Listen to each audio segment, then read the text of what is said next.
दुनिया की फ़ौजों में सबसे बहादुर फ़ौज और जो कठिन परिस्थितियों में हमारी सीमा की रक्षा करती है वो हमारी फ़ौज है। उनकी सबकी बहादुरी की एक जो फिल्म बनी है हर एक को देखना चाहिए और याद रखना चाहिए कि कितना जोखिम भरा, कितना चैलेंजिंग और कितना कठिनाई भरा हमारा भारत का वो टेरेन है, वो इलाका है। इन तमाम बहादुर फ़ौज के लोगों का हम सब लोग सम्मान भी करते हैं और गर्व भी करते हैं। इस फिल्म ने हमारे तमाम जवान जो जोखिम से भरी हुई जीवन जीते हैं उसको याद दिला रहे हैं। फिल्म देख कर के आए हम लोग और वो लड़ाई और वो तस्वीरें हम लोगों ने देखी हैं। कितना एक एक जवान ने हजारों हजार की संख्या में चीनी फौजियों का मुकाबला किया। कैसी रही सर मूवी? बहुत अच्छा। देखिए, मैं प्रेस का भी धन्यवाद दूंगा कि जो आप लोग भी, मुझे उम्मीद है कि जैसे हमने देखी फिल्म, हम लोगों ने सभी ने मिलके, आप लोगों को भी देखने का मौका मिला होगा। उससे बड़ी बात है कि आपसे मिलने का फिर एक मौका मिल रहा है हमें और आपको। ये फिल्म हमारे वीर जवानों के लिए और जो हमारे जवान हैं, फ़ौज के जवान, जो उनका गौरवशाली इतिहास जिस पे हम लोग गर्व करते हैं उसको याद दिलाता है। दुनिया की फ़ौजों में सबसे बहादुर फ़ौज और जो कठिन परिस्थितियों में हमारी सीमा की रक्षा करती है वो हमारी फ़ौज है। रजांगला और उस समय के जो युद्ध के बारे में जो जानकारी मिली है, एक सच्ची घटना, एक वॉर, एक लड़ाई जिसका बहादुर जवानों ने मुकाबला किया। ऑर्डिनरी कैप्टन की उपाधि मिली है रामचंद्र यादव जी को और बहुत सारे लोग जो बहादुर जवान उनके साथ थे। परमवीर चक्र से सम्मानित सितान सिंह, उनकी सबकी बहादुरी की एक जो फिल्म बनी है हर एक को देखना चाहिए और याद रखना चाहिए कि कितना जोखिम भरा, कितना चैलेंजिंग और कितना कठिनाई भरा हमारा भारत का वो टेरेन है, वो इलाका है।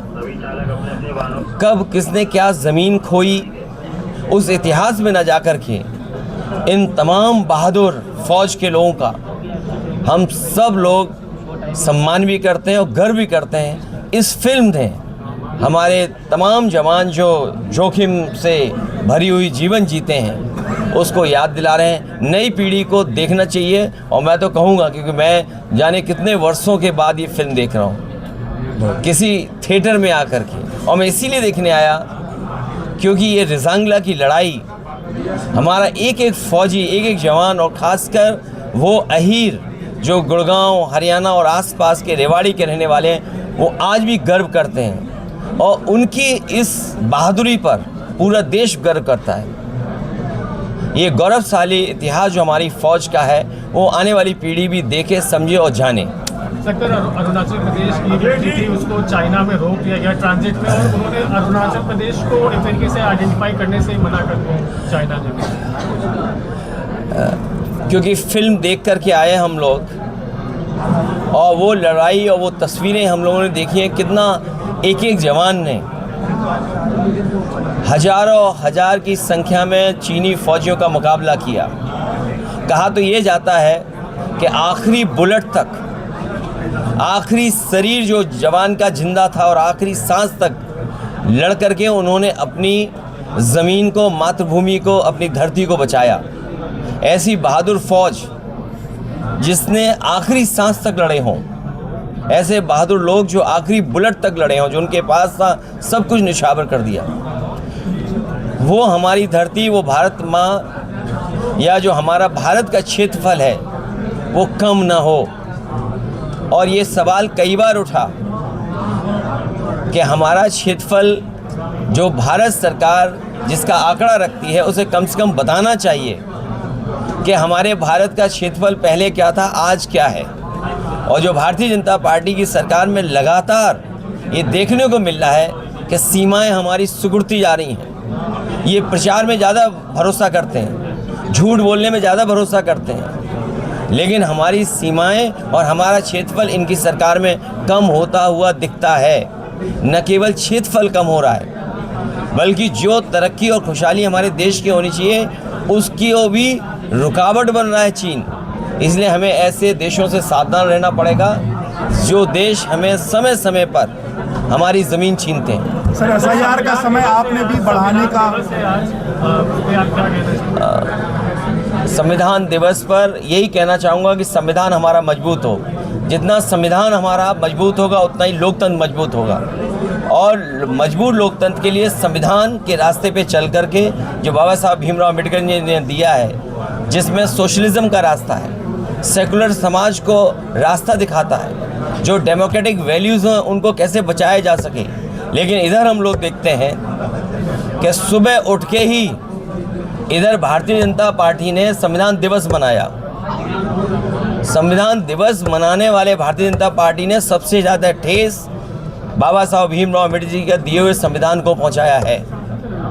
जो सबसे बड़ा अधिकार है आज हमारे वोट का, जो बाबा साहब भीमराव अम्बेडकर जी ने दिया है, एसआईआर के बहाने करोड़ों लोगों को वंचित करना चाहते हैं, करोड़ों लोगों को वोट के अधिकार से दूर रखना चाहते हैं। तो जो भारतीय जनता पार्टी संविधान मना रही है और जो आज संविधान दिवस के दिन बड़े बड़े भाषण दे रहे हैं, उन्हें कम से कम ये निश्चित करना चाहिए कि उत्तर प्रदेश सबसे बड़ा प्रदेश है। यहाँ पर करोड़ों की संख्या में लोगों के वोट काटने की साजिश, षड्यंत्र और अधिकारियों के माध्यम से हो रहा है। अधिकारी जो लगाए गए हैं वो सोच समझ करके लगाए गए हैं, जाति के आधार पर लगाए गए हैं। ये बात मैं इतनी जिम्मेदारी के साथ कह रहा हूँ, जब इतनी राष्ट्रभक्ति की फिल्म देख के आया हूँ। 120 बहादुर जो अहीर जिन्होंने अपनी जान निछावर कर दी सीमा बचाने के लिए, तो उतना ही ज़रूरी है संविधान बचाने के लिए भी, क्योंकि संविधान तभी मजबूत होगा जब हमारे वोट का अधिकार बचेगा। ये भारतीय जनता पार्टी वोट के अधिकार को छीनना चाहती है।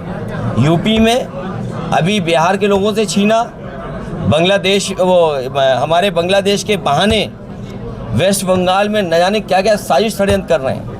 वेस्ट बंगाल में भी कोशिश कर रहे हैं कि वहाँ भी ऐसे ही साजिश षड्यंत्र हो, बांग्लादेशियों के नाम पर, घुसपैठियों के नाम पर। आखिरकार 2014 से सरकार इन्हीं की है। इसलिए सबसे बड़ा अधिकार हमारा है कि वोट का अधिकार बचे, तभी हमारा संविधान मजबूत होगा। और सेकुलरिज्म तो भूल जाओ इनसे, सेकुलरिज्म की परिभाषा ही नहीं जानते हैं। सुना है कि प्रेमबल पढ़ रहे थे, प्रेमबल में सबसे बड़ी बात है सोशलिस्ट कंट्री हो, सेकुलर कंट्री हो, डेमोक्रेटिक कंट्री हो।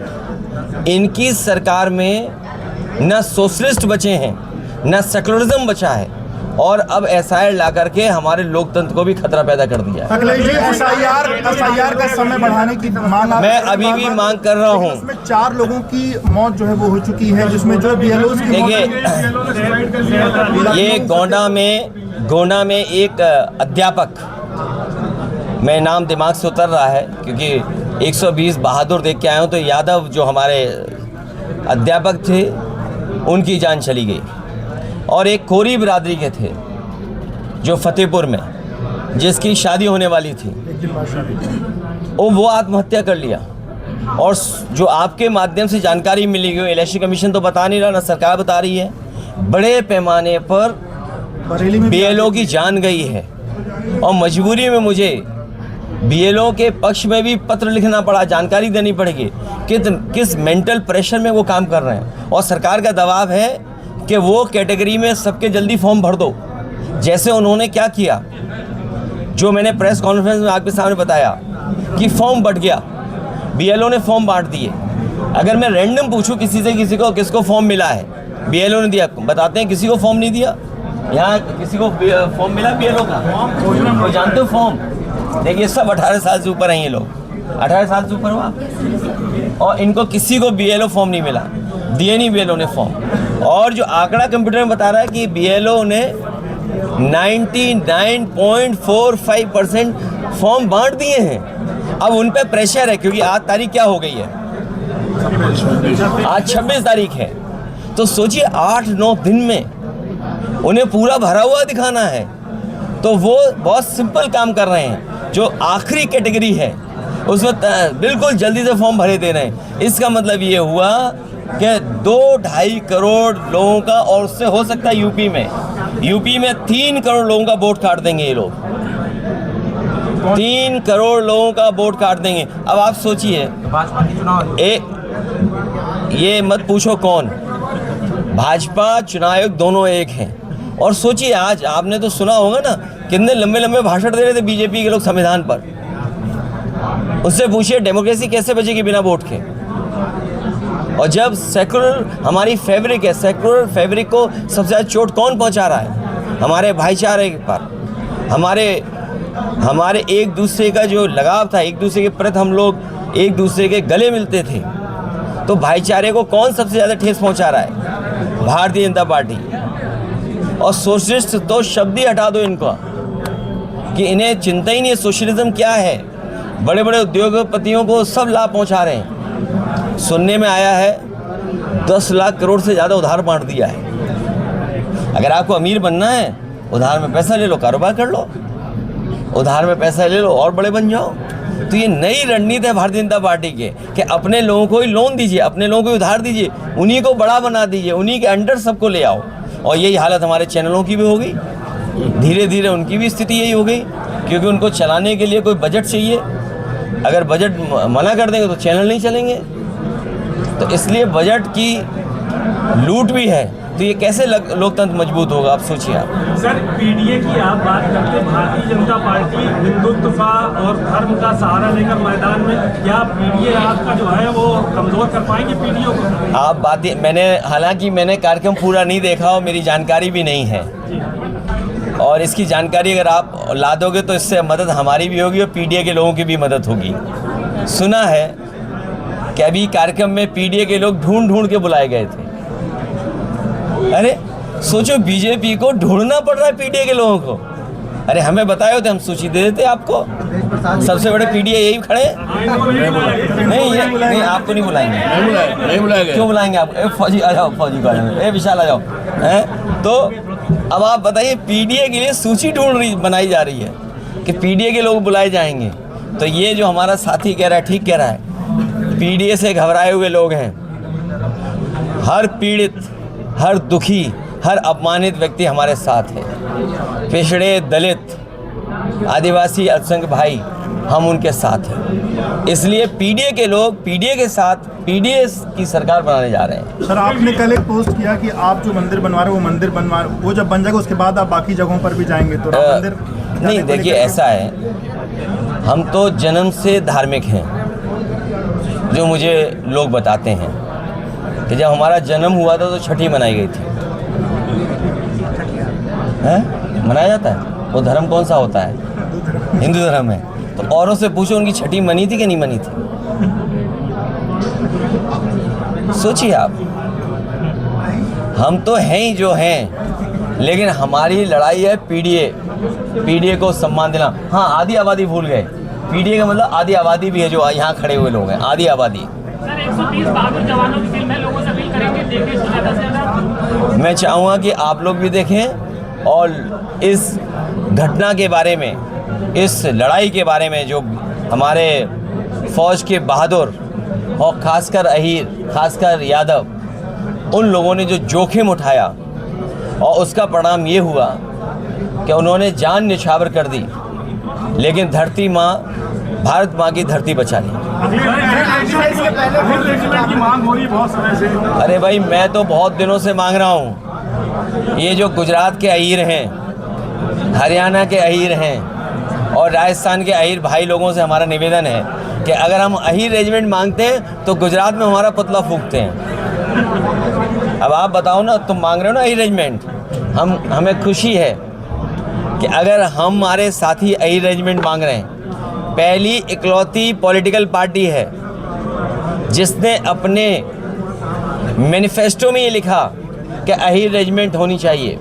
और हम तो ये कहते हैं, जितनी भी रेजिमेंट जिन जिन नाम से मांगी जा रही हैं, उन सबको बनाया जाए। इसलिए बनाया जाए कि हमारे नौजवान बड़े पैमाने पर वर्दी पहन कर के देश की सेवा करना चाहते हैं, भारत माँ की रक्षा करना चाहते हैं। इसलिए ज़्यादा से ज़्यादा फ़ौज की भर्ती हो, ज़्यादा से ज़्यादा रेजिमेंट बने। और मैं इस मौके पर फरहान अख्तर जी को बधाई दूंगा, उनकी पूरी टीम को बधाई दूंगा, जिनकी वजह से मुझे मौका मिला फिल्म देखने का। इधर बरसों से हमने फिल्म नहीं देखी थी और थिएटर में आके कोई फिल्म नहीं देखी थी। पिछले लास्ट फिल्म जो मैंने देखी वो शायद थिएटर में स्लम डॉग मिलियनेयर देखी थी, और इसके बाद आज ये फिल्म मैं देखने आया हूँ। सर आप जो मंदिर बनवा रहे हैं केदारेश्वर महादेव मंदिर, वो कब तक बन के पूरा हो जाएगा? उसमें थोड़े चंदे की कमी है। जो लोग चंदा दे रहे हैं आपके क्षेत्र में, उनकी सूची हमें दो, तो हम उनसे भी निवेदन कर लेंगे। क्या सब चंदा उधर ही दे दोगे? थोड़ा हमें भी मदद कर दो, तो हमारा मंदिर भी बन जाए। और याद रखना, एक भगवान को दोगे और दूसरे भगवान नाराज करोगे तो पाप पड़ेगा। तो 27 के पहले बन जाएगा ना? इसलिए पाप से बचने के लिए पुण्य करें। सरकार इसलिए बना रही है कि 27 का जनता उन्हें डिटेंशन उसमें भेज देगी। अच्छा आप बताइए, शक्लें उतरी हुई हैं, शक्लें किसकी उतरी हुई हैं? पूरी सरकार की शक्ल उतरी हुई है। महंगाई का जवाब नहीं दे पा रहे हैं, बेरोजगारी का जवाब नहीं दे पा रहे हैं, जो काम हुए थे उसका जवाब नहीं दे रहे। बताइए मॉल किसने बनाया है? ये जो हॉट स्टिक लिखी हुई है, बेल्जियन स्पेशल लिखा हुआ है, फायर एंड चीज़ लिखा हुआ है, ये किसकी वजह से है? ये समाजवादियों की वजह से। और केवल वही नाम नहीं लिखा, ये बच्चों को जो नौकरी मिली है, ये अगर इतना बड़ा न बना होता तो हज़ारों की संख्या में जो लोग नौकरी कर रहे हैं दूसरे ज़िलों से आए होंगे। पता नहीं किस किस ज़िले की होंगी ये, किस किस ज़िले के हो, किसके हो हैं? देखिए रायबरेली के नौजवान को नौकरियां मिली है। ये समाजवादियों का बनाए हुए में रायबरेली के नौजवान को ये नौकरी मिली, और केवल रायबरेली के नहीं और नौजवान हैं। तो इस मॉल में जो नौकरी मिली है, आपका टाइम कट जाता है आने पर भी। तो ये किसकी देन है? समाजवादियों की देन है। बीजेपी का योगदान जानते हो क्या है इसमें? बीजेपी का योगदान जानते हो? इसको बेच दिया। इनका योगदान केवल इतना, इसको बेच दिया। सर ये फौजी की बलदार की फिल्म है, लेकिन युवाओं में क्रेज कम हो रहा है अग्निवीर की वजह से। सर फौज की भर्ती को लेकर मैं चाहूँगा कि 40 से ऊपर वालों के लिए फ़ौज की भर्ती खोली जाए।